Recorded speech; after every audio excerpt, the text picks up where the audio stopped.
৩রা August কেন্দ্রীয় শহীদ মিনারে মুক্তির ইশতেহার ঘোষণা করবে জাতীয় নাগরিক পার্টি এনসিপি। দলটির আহ্বায়ক নাহিদ ইসলাম বলেছেন, আন্দোলন সংগ্রামে তরুণ সমাজ কখনো আপোষ করেনি, দেশ গঠনের এই যাত্রাতেও আপোষ করবে না। ইশতেহারে সকলের অর্থনৈতিক ও সামাজিক মুক্তির কথা থাকবে বলেও জানান তিনি।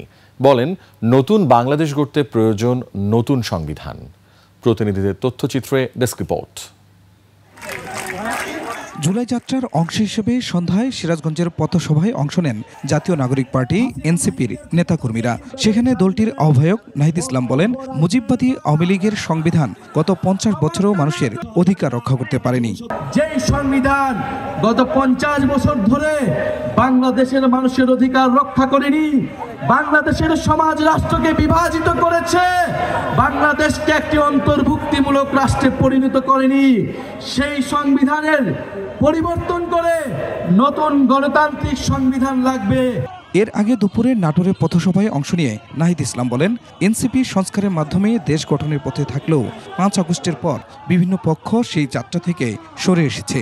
যেই ছাত্র জনতার আহ্বানে আপনারা গণ অভ্যুত্থানে অংশ নিয়েছিলেন, সেই ছাত্র তরুণরা একটি নতুন রাজনৈতিক দল গঠন করেছে।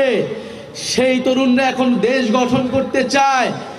আপনারা সেই তরুণদেরকে সহায়তা করুন, সেই ছাত্র জনতার পাশে এসে দাঁড়ান। নাটোর যাওয়ার আগে রাজশাহীতে গণমাধ্যম কর্মীদের সাথে কথা বলেন নাহিদ ইসলাম। সেখানে তিনি জানান, 3 আগস্ট ঘোষণা করা হবে মুক্তির ইশতেহার, যেখানে থাকবে নতুন বাংলাদেশের রূপরেখা।